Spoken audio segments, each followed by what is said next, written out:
مزید ایک لفظ بھی کہنا چاہیے۔ تو اب میں کہانی شروع کرتا ہوں۔ اس کہانی کا عنوان دروازے ہے۔ یہ کہانی 20 منٹ کی ہے، تقریباً 22 منٹ کی بھی ہو سکتی ہے۔ بس ایک ہی گزارش کروں گا اس کہانی کو سناتے وقت کہ اگر کسی کا موبائل آن ہے تو اس کو تھوڑی دیر کے لیے آف کر لیں، کیونکہ موبائل بیچ میں بولتا ہے تو پھر جو سنانے والا ہے وہ بھی ڈسٹرب ہوتا ہے، جو سننے والے ہوتے ہیں وہ بھی ڈسٹرب ہوتے ہیں۔ تھوڑی دیر کو آف کر لیں۔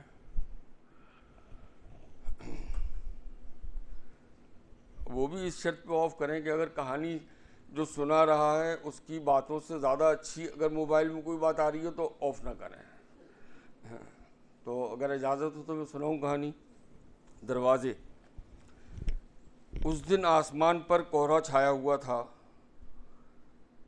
اور گلیوں میں بھی سفید چمکتا کوہرا دھیرے دھیرے بہہ رہا تھا۔ سردی کچھ کم ہو گئی تھی۔ ہوائیں کوہرے کے مرغولوں کو اپنے کاندھوں پہ اٹھائے ہوئے تھیں۔ دریا کنارے اس قصباتی بستی کے نسبتاً کم گھنی آبادی والے حصے میں کوہرے کو چیرتا وہ شخص جس کے چہرے پر داڑھی بڑھی ہوئی تھی اور لباس ملگجا تھا، گلی کے دہانے سے آگے بڑھا۔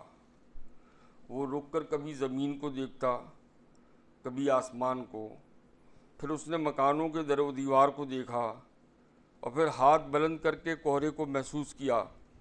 چہرے پر ہاتھ پھیرا تو نمی کا احساس ہوا۔ اس نے ایک لمحے کو سوچا کہ یہ نمی باہر سے آئی ہے کہ اندر سے۔ پھر ایک نعرے کی طرح پڑھا، آنکھیں رو رو کے سجانے والے، جانے والے نہیں آنے والے۔ وہ مسلسل اسی شعر کا ورد کرتا رہا، گلی میں آگے کی طرف بڑھتا رہا۔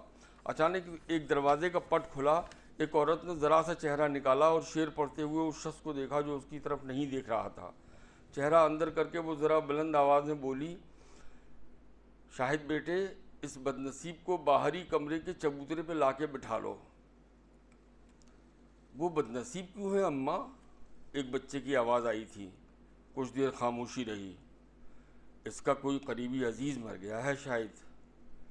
بچے نے مکان سے نکل کر آگے بڑھ کر اس کا ہاتھ تھاما۔ وہ شخص مکان سے آگے نکل چکا تھا۔ اماں کہتی ہیں آپ چبوترے پر آ کر بیٹھ جائیے۔ کیوں؟ یہ پوچھتے وقت بھی اس نے بچے کی طرف نہیں دیکھا تھا۔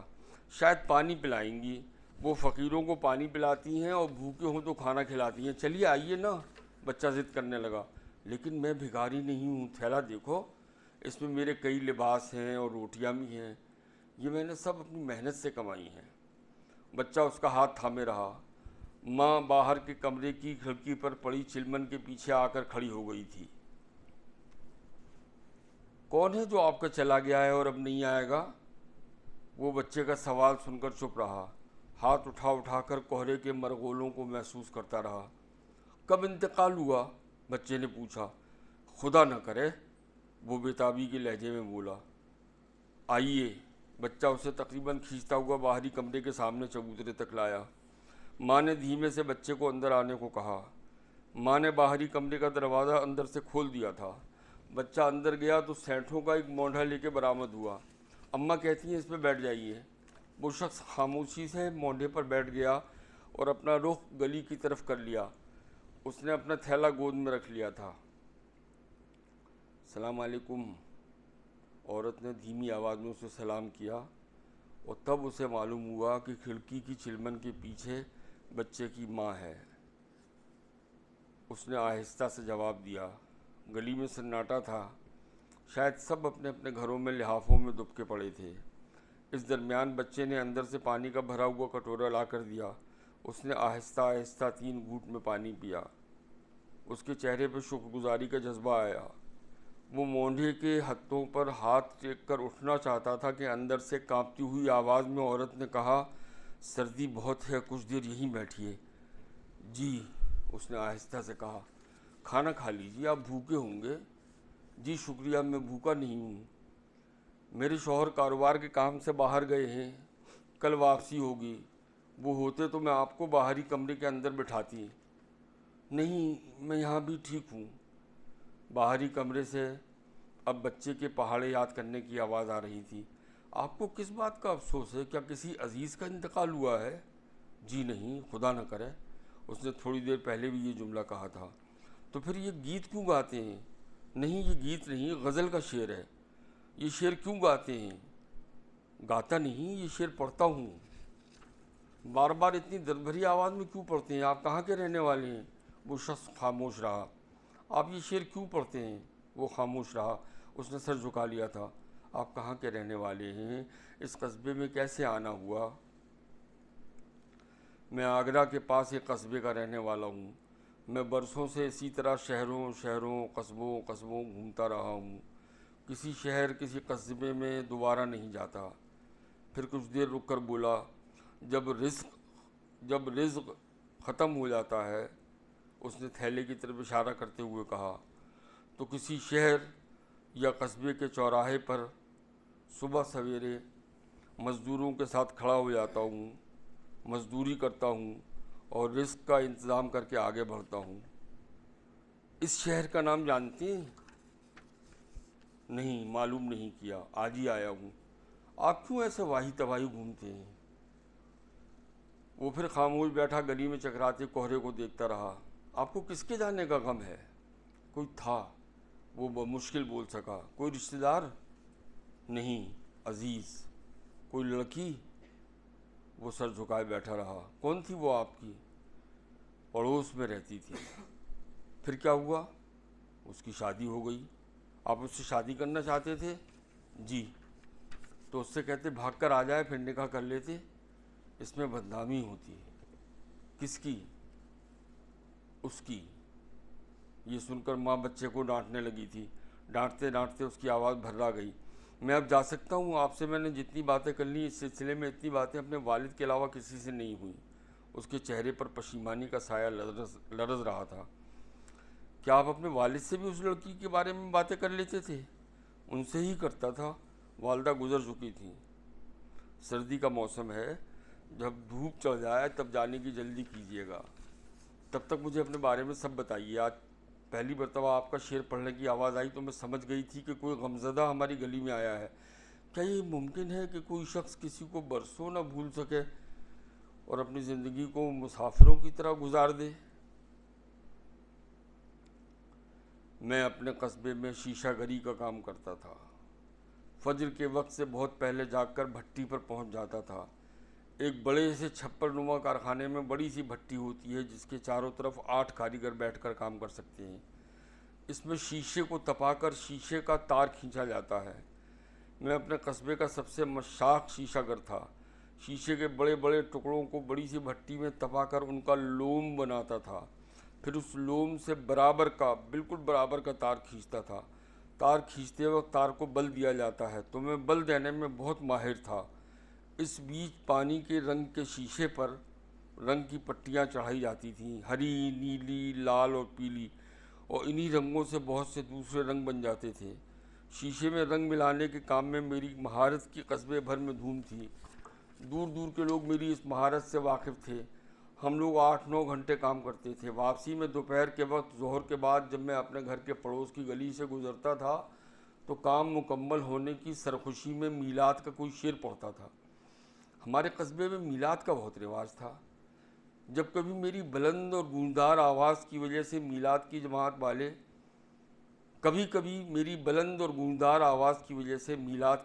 والے مجھے بھی اپنے ساتھ بٹھا لیتے تھے۔ ہم لوگوں کی کوشش ہوتی تھی کہ ہماری پڑھی ہوئی نعت کی طرز کسی فلمی گانے سے متاثر نہ ہو۔ میں اس کام میں بہت ماہر ہو گیا تھا کہ فجر سے پہلے بھٹی پر جانے کے بعد جب بھٹی کے چاروں طرف فجر کی اذان کی آوازیں گونجتی تھیں تب پیکار ہمیں کام سے روک دیتے تھے، اور جب اذان کی آوازیں قصبے کے سناٹے کو توڑتی ہوئی ایک نور جیسا راستہ بناتی ہوئی میرے کانوں میں آتیں اور آپس میں مدغم ہو جاتیں تو ایسا لگتا جیسے مدھم اور اونچے سروں میں کوئی نغمہ ابھر رہا ہے جس کی طرز مجھے فوراً یاد ہو جاتی۔ جب میں میلاد پارٹی میں جاتا تو نعت کے شعروں کو اسی طرز پہ بٹھاتا اور لوگ سبحان اللہ کہہ کر مجھے سینے سے لگا لیتے۔ مجھے 2 ہی شوق تھے، ایک شیشہ گری اور ایک نغمہ گری۔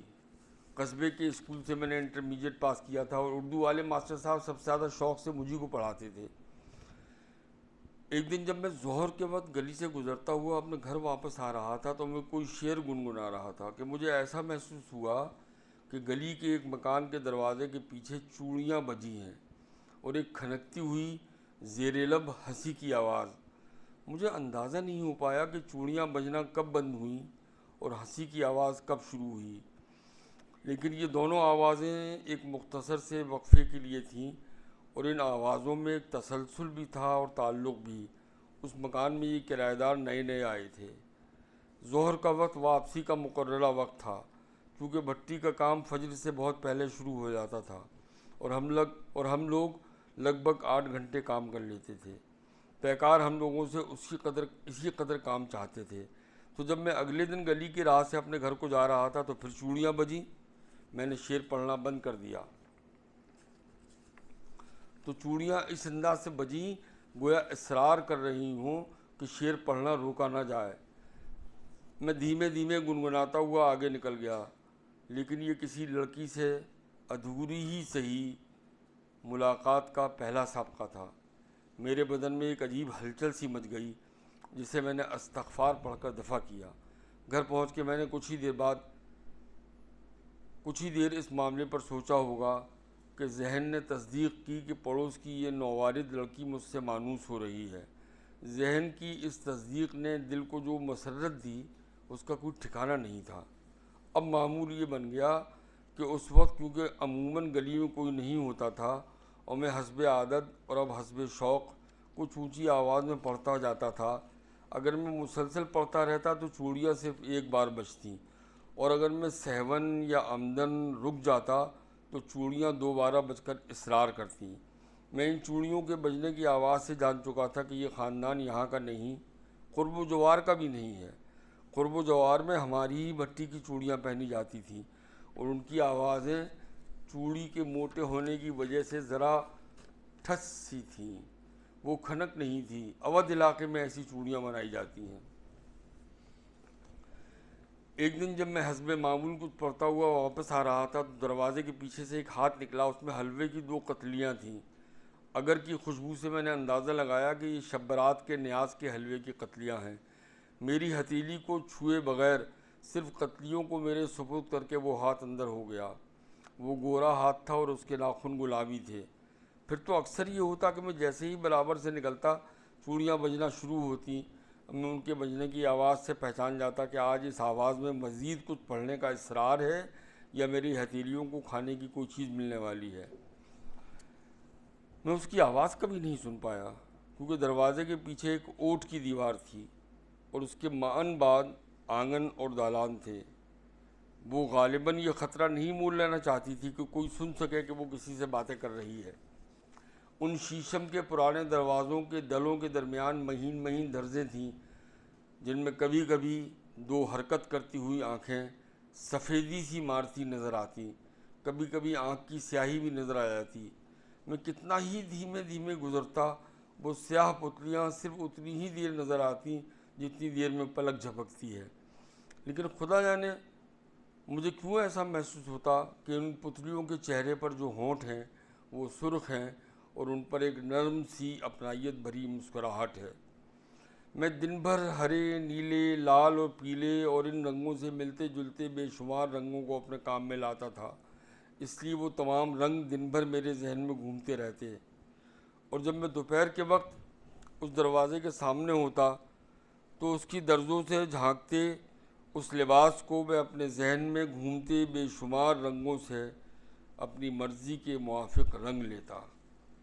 میں دھیرے دھیرے اس بات پر بھی قادر ہو گیا تھا کہ پلک جھپکنے والے اس مختصر سے وقفے میں نظر آنے والے لباس کی پرچھائی جیسی جھلک کو بیک وقت کئی رنگوں میں دیکھ سکتا تھا، اور موسم کے مطابق وہ رنگ میری پسند کے ہوتے تھے۔ سرسراتے ہوئے لباس کی اس ایک جھلک کے لیے ہرا، کاہی، دھانی، آسمانی، فیروزی، گلابی اور کپاسی رنگ میرے بہت کام آتے۔ اکثر اپنے اس نئے فن پر مجھے حیرت انگیز مسرت کا احساس ہوتا، اور اس مسرت کے احساس سے میرے چہرے پر ایک ایسی مسکراہٹ جم جاتی جسے دیر تک دیکھتے رہنے کی وجہ سے میرے والد کے چہرے پر کچھ فکر کے آثار نظر آنے لگتے، اور اس مسکراہٹ کے تسلسل کو توڑنے کے لیے وہ تقریباً بے چینی کے انداز میں کوئی بےتکا سا سوال پوچھ بیٹھتے۔ میں ان کے سوال کا کوئی معقول سا جواب دیتا اور اپنے کمرے میں داخل ہونے کے بعد ان کے فکر اور بے چینی سے مزے لیتا۔ اتنا مجھے معلوم ہو چکا تھا کہ اس کے گھر ماں باپ اور چھوٹی بہن کے علاوہ اور کوئی نہیں ہے۔ وہ لوگ حال ہی میں آ کر ہمارے پڑوس والی گلی میں آباد ہوئے تھے۔ اس کے بعد فرنیچر بنا کر بیچنے کا کاروبار کرتے تھے۔ قصبے میں فرنیچر کیا، کرسیاں، میز، اسٹول، تپائیاں اور نعمت خانے۔ حد سے حد کسی کے پاس بہت پیسہ ہوا تو اس نے 2 فٹ کی الماری بنوا لی۔ میں نے انہیں ان کے کارخانے نما دکان میں کام کرتے دیکھا تھا۔ وہ ہر وقت ٹوپی پہنے رہتے تھے اور یکسوئی سے اپنا کام کرتے تھے، اور ایک بڑی شیشے کی بوتل میں چائے کا پانی، سیاہی مائل بھورا پانی، تھوڑے تھوڑے وقفے سے پیتے رہتے تھے۔ ان کی بیوی کو میں نے کبھی نہیں دیکھا، البتہ کبھی کبھی دروازے کے پاس سے گزرتے وقت اتنا ضرور سنا کہ ایک نسبتاً عمر دراز عورت اپنی لڑکیوں کو گھریلو کاموں کے بارے میں کچھ ہدایات دے رہی ہے۔ میں خاموشی سے ان آوازوں کو سنتا ہوا ان کے دروازے کے سامنے سے گزر جاتا تھا۔ میرا جی چاہتا تھا کہ ان کی دونوں بیٹیوں، خاص طور سے بڑی بیٹی کی آواز سن سکوں، لیکن اس خواہش کو اتنی کامیابی بھی میسر نہ آئی کہ کبھی چھوٹی ہی بیٹی کی آواز سن سکوں۔ حالانکہ چھوٹی بیٹی کی آواز بعد کے دنوں میں سنی بھی اور اس کا چہرہ بھی دیکھا۔ تقریباً روزانہ مجھے کوئی نہ کوئی میٹھی چیز اس کے ہاتھ سے نصیب ہو جاتی۔ خوبصورت گورا ہاتھ اور گلابی ناخن، مجال ہے کہ ان انگلیوں کا لمس میری ہتھیلیوں کو ملا ہو۔ اس بات سے مجھے الجھن تو بہت ہوتی، لیکن مجھے اتنا بھی خوشگوار لگتا جتنا نصیب ہو جاتا۔ وقت گزرتا رہا اور میں شب و روز اس نادیدہ پیکر کے دھیان میں گم رہتا تھا، لیکن شیشہ گری اور نغمہ گری دونوں دوش بدوش چلتی رہیں۔ ان میں رکاوٹ کا احتمال اسی صورت میں تھا جب مجھے کسی طرح کی محرومی کا سامنا کرنا پڑتا۔ وہاں تو یہ عالم تھا کہ تقریباً روزانہ چوڑی بجنے کی آواز، اس کے تسلسل میں ایک کھنکتی ہوئی ہنسی کی آواز، اور اکثر گلابی ناخنوں والے، خوب اندر تک کھنچے ہوئے خوبصورت ناخنوں والے ہاتھ سے مجھے کوئی محبت بھری سوغات مل ہی جاتی تھی۔ پھر وہ وقت آیا کہ میں نے اپنے دل کی بات والد صاحب قبلہ کے روبرو کی۔ میں ان سے قدرے بے تکلف تھا، اول تو اس لیے کہ وہ مجھے ایک سعادت مند بیٹا سمجھنے کے علاوہ بن ماں کی اولاد بھی سمجھتے تھے۔ دوم یہ کہ ہر رات کھانے کے بعد میں ان کی فرمائش پر ان کو کچھ نہ کچھ ضرور سنایا کرتا تھا، کبھی نعت، کبھی غزل، کبھی کوئی مقامی گیت جس میں برج کی چھاپ ہوتی تھی۔ والد صاحب فقط اتنا بولے کہ مجھے کوئی اعتراض نہیں، لیکن اس مختصر سے خاندان کے بارے میں تقریباً سبھی انجان ہیں۔ کیا برادری ہے، کیا مشرب و مسلک ہے، کچھ نہیں معلوم۔ میں نے دبی آواز میں کہا کہ ان کے عمدہ انسان ہونے میں کوئی شک نہیں کہ محنت و شرافت سے اپنا چھوٹا سا کاروبار چلاتے ہیں۔ والد صاحب خاموش ہو گئے، لیکن ان کی خاموشی میں ناراضی کا دخل نہیں تھا۔ وقت گزرتا رہا اور میرے دل کی کسک بڑھتی رہی اور یہ خواہش تیز تر ہوتی گئی کہ وہ ہاتھ میرے ہاتھ میں آ جائے۔ ایک روز میں کام سے واپس آ رہا تھا تو دروازے پر چوڑیاں کھنکیں اور وہ ہاتھ باہر نکلا۔ اس دن وہ خالی تھا۔ اس نے کلمے کی انگلی سے میری کھردری شیشے کو بل دینے والی ہتھیلی پر ایک ذرا طاقت سے ٹیڑھی سی لکیر کھینچ دی اور بے لوث کھنکتی ہوئی ہنسی کی آواز آئی۔ وہ پہلا اور آخری اظہار محبت تھا۔ ہاتھ پہ کھینچی اس لکیر کو دن بھر میں دل میں چمکتا ہوا محسوس کرتا رہا اور رات میں اس ہتھیلی پر اپنا سر رکھ کر سو گیا۔ اس درمیان میں نے اس گھر میں کچھ ہلچل سی محسوس کی۔ 2 مرد اور 2-3 عورتیں اس گھر سے اترتے ہوئے نظر آئے۔ میں سمجھا ان کے عزیز ہوں گے۔ اس واقعے کے ٹھیک 15 دن بعد جب میں دروازے کے پاس سے گزرا تو وہ خوبصورت گلابی ناخنوں والا ہاتھ باہر نکلا۔ اس میں ایک مڑی توڑی کاغذ کی پرچی تھی اور ہاتھ میں کپکپاہٹ بھی تھی۔ میں نے اس پرچی کو مٹھی میں دبایا اور گھر آ کر اپنے کمرے کا دروازہ بند کر کے اسے کھولا۔ سلام، عید کی 20 تاریخ کو میری شادی ہے۔ مایوں تک آپ گلی سے گزرتے رہیے گا۔ میں ہمیشہ کی طرح اس وقت دروازے پہ رہوں گی، اس کے بعد پھر مت آئیے گا۔ شادی کے بعد رخصت کے وقت مجھے دیکھنے آ جائیے گا، کیونکہ آپ نے آج تک مجھے دیکھا بھی نہیں ہے اور نہ ہی اس کا موقع تھا۔ میں نے ہمت کر کے امی سے بات کی۔ وہ کہتی ہیں کہ میرا رشتہ طے ہو چکا ہے اور اب اس میں کوئی رد و بدل ممکن نہیں ہے۔ میری شادی کے بعد آپ اس گلی سے مت گزرا کیجیے گا، خدا حافظ۔ میں رات بھر اپنے بستر پر نیم غنودہ حالت میں لیٹا رہا۔ والد صاحب نے بہت آواز دی، میں باہر نہیں نکلا۔ صبح اٹھ کر میں نے ان کو تمام واقعات سے آگاہ کیا۔ وہ خاموشی سے اٹھے اور لڑکی کے والد کی دکان پر چلے گئے۔ واپسی پر ان کا چہرہ اترا ہوا تھا۔ وہ لوگ رشتہ کرنے کے بعد توڑنے کے قائل نہیں ہیں، صبر کرو۔ میں نے بھی جوانی میں صبر کیا تھا۔ انہوں نے اپنی جوانی کے صبر کے بارے میں کچھ نہیں بتایا، لیکن ان کی بوڑھی آنکھوں کے آنسوؤں نے سب کچھ کہہ دیا۔ میں ان کی گود میں سر رکھ کر لیٹ گیا۔ وہ انگلیوں سے بالوں میں کنگھی کرتے رہے، بولے کچھ نہیں۔ جب میں اٹھنے لگا تو صرف ایک جملہ کہا، افسوس کہ پڑوس کی یہ لڑکی بدمعاش بھی نہیں کہ تمہارے ساتھ بھاگ سکتی۔ اگلے دن کام سے واپسی پر ٹھیک دروازے کے پاس ایک لڑکی چادر اوڑھے گلی میں کھڑی تھی۔ میں ان کی چھوٹی بہن ہوں۔ آپا کہتی ہو؟ نہیں، میں ان کو باجی کہتی ہوں۔ امی نے کہلایا ہے کہ آپ کل سے اس گلی سے نہ گزریں، رشتہ طے ہو چکا ہے، بہت بدنامی ہوگی۔ کس کی بدنامی ہوگی؟ میں نے سر جھکا کر سوال کیا۔ باجی کی، اور آپ کی بھی، آپ بھی ایک شریف انسان ہیں۔ وہ اتنا کہہ کر دروازے میں چڑھ گئی۔ چادر میں اس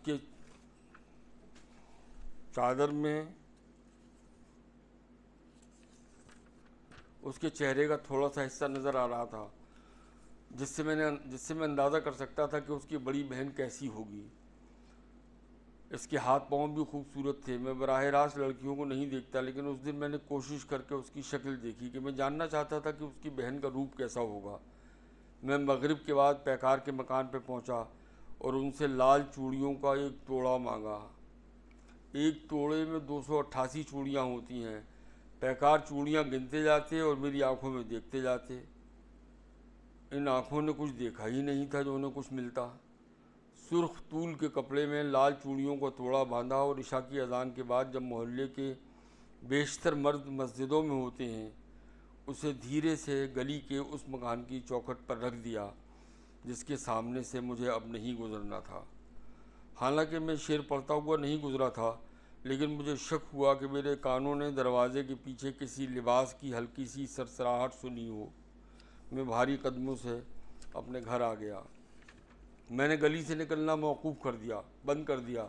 بھٹی پر میرا دل نہیں لگتا تھا۔ جس دن بل دیتے ہوئے شیشے کی پتلی چھڑ 4 بار ٹوٹی، اس دن پیکار نے ظہر کے بعد مجھے روک لیا۔ اپنے گھر کے باہری کمرے میں مسہری پہ بٹھا کر دیر تک میری آنکھوں میں دیکھتے رہے، پھر بولے، ایک ماہر شیشہ گر کے ہاتھ سے ایک دن میں اگر شیشے کی چھڑ بل دیتے وقت 4 بار ٹوٹے تو سمجھنا چاہیے کہ کاریگر کسی آستانے پر اپنا دل توڑ چکا ہے۔ بتاؤ کیا بات ہے؟ بات تو میں نے ان کو نہیں بتائی، لیکن اسی وقت طے کر لیا کہ اب میں کام نہیں کروں گا۔ شادی میں رخصت کی رسم کا وقت رات کا تھا اور ایسا ہی کہرا پڑ رہا تھا جیسا آج ہے۔ میں ان کے گھر سے کچھ فاصلے پر اندھیرے میں کھڑا ہو گیا۔ مجھے معلوم تھا کہ دلہن اور دولہا سائیکل رکشہ میں گلی پار کریں گے۔ باہر سڑک پر بارات کی بس کھڑی تھی۔ وہ عورتوں کے ساتھ گھر کی سیڑھی سے اتری۔ وہ روشنی میں تھی اور میں اندھیرے میں، اس لیے اس کو واضح طور پر دیکھ سکتا تھا، لیکن اس کا سر اور چہرہ ایک سفید اوڑھنی سے ڈھکا ہوا تھا، جیسا کہ اس علاقے کا رواج ہے۔ وہ سرخ رنگ کی قمیص پہنی تھی جس پہ سلمیٰ ستارے کا خوبصورت دوپٹہ تھا، اور اس پر بھی وہ سفید اوڑھنی تھی۔ واللہ میں نہیں دیکھ سکا کہ اس کا غرارہ کس رنگ اور کس وضع کا تھا۔ عورتیں وداعی گیت گا رہی تھیں جن میں ہندی کے بول زیادہ تھے۔ ان ہندی بولوں نے ماحول کو بہت غمگین کر دیا تھا۔ رکشے میں سوار ہوتے وقت میں نے اس کے مہندی رچے پاؤں دیکھے جو بہت سبک اور خوبصورت تھے۔ کسی قصباتی لڑکی نے بہت رچا کر سجا کر مہندی لگائی تھی۔ اس کے ساتھ اس کا دولہا بیٹھا تھا جو ایک خوبصورت نوجوان تھا اور مجھ سے عمر میں بہت کم تھا۔ اس کا مطلب وہ بھی مجھ سے عمر میں بہت کم تھی۔ اس بات پر میں نے زیادہ غور نہیں کیا کہ والد صاحب نے ایک دن کہا تھا کہ محبت کے معاملے میں عمر کا کوئی دخل نہیں ہوتا۔ اس معاملے میں ابتدا خالصتاً دل سے ہوتی ہے۔ جس وقت بس روانہ ہوئی اور اس کے مکان کے برابر کی زمین کے قطعے سے کھانے کی میزیں اور کرسیاں اٹھائی جانے لگیں اور سجاوٹ کے چمکیلے کاغذ اتارے جانے لگے تو اچانک ایسا لگا جیسے دل پر گھونسا سا لگا۔ محرومی کا ایک شدید احساس تھا جو سر سے پاؤں تک اترتا چلا گیا۔ ہم لوگوں کو یہ بھی اندازہ نہیں تھا کہ وہ بیاہ کر کہاں گئی ہے۔ ویسے بھی اس بات سے کوئی خاص فرق نہیں پڑتا تھا، بس دل بے تحاشا چاہتا تھا کہ ایک بار اس کی شکل دیکھ سکوں۔ اندر والا دل یہ بھی کہتا تھا کہ ایک بار شکل دیکھنے کے بعد تم اور زیادہ بے چین ہو جاؤ گے۔ گھر واپس آیا تو والد صاحب منتظر تھے۔ اس رات انہوں نے مجھے اپنے ساتھ پلنگ پہ لٹایا جیسا کہ وہ میرے بچپن میں کرتے تھے۔ دوسرے دن میں نے پیکار کی ملازمت سے استعفیٰ دیا اور والد صاحب سے کہا کہ میں کچھ دن اس قصبے سے باہر رہنا چاہتا ہوں۔ انہوں نے حسب استطاعت ایک معقول رقم میرے حوالے کی۔ میں آسائش اور آرام کی تمام چیزوں کو چھوڑ کر صرف کپڑے کا ایک تھیلا لے کر گھر سے نکل لیا تھا۔ کبھی کبھی ان کو پوسٹ کارڈ لکھ دیتا ہوں۔ کسی بڑے شہر میں زیادہ رکوں تو ان کا جواب بھی مل جاتا ہے۔ مجھے گھر واپس آنے کو کہتے ہیں۔ برسوں ہو گئے مسافری کرتے۔ ہفتے میں 2 دن مزدوری کرتا ہوں، باقی دن سفر کرتا ہوں۔ سنا ہے مسافر پہ وقت ذرا دیر سے گزرتا ہے، لیکن میرا وقت بہت جلد گزر گیا۔ بچے کی ماں نے چلمن کے پیچھے سے یہ سارا ماجرا سنا اور پوچھا، اب دوپہر کا وقت ہے، کھانا بھیج دوں؟ نہیں شکریہ، کھانا میرے تھیلے میں موجود ہے، اب اجازت دیجیے۔ یہ کہہ کر وہ اٹھا اور اپنا تھیلا کندھے پہ ڈال کر کھڑکی کی طرف ہاتھ کر کے الوداعی سلام کیا۔ بچہ اپنی ماں سے لپٹا کھڑا تھا۔ کوہرا ابھی بھی اتنا ہی تھا۔ آسمان میں بادل بھی تھے اور دھوپ کوہرے تک آنے سے عاجز تھی۔ جب وہ گلی کے دہانے میں کھو گیا تو ماں نے کانپتے ہوئے ہاتھوں سے بچے کو لپٹا لیا۔ میں نے اس دن سبز غرارہ پہنا تھا اور لمبے سرخ دوپٹے نے اسے بالکل چھپا دیا تھا۔ بچہ کچھ نہیں سمجھا۔ وہ ماں کے چہرے کو حیرت سے دیکھنے لگا۔ بچے خوش نصیب ہوتے ہیں کہ ایسی باتیں ان کی سمجھ میں نہیں آتی۔